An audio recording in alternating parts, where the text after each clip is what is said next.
победа. Сегодня у вас, наверное, хорошее настроение у команды. Вот. Супер. Ну, поделитесь эмоциями. Вы одержали 2 победы сегодня. Удачный день. Да, очень удачно. Мы, честно говоря, первую игру мы как-то ожидали, на вторую мы, честно говоря, так были настроены, конечно, на победу, но мы думали, команда соперников будет более так агрессивнее играть. Ну, нам повезло. С какими задачами едете? Личными, может, на турнир? На что настраивались?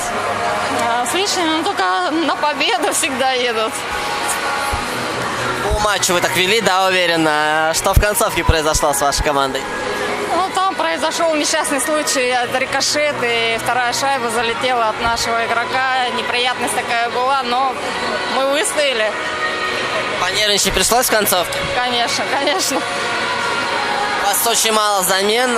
Не тяжело ли играть в таком графике? Ну, тяжеловато, но нормально. Сегодня вторая игра, как бы тяжеловато было, но ничего.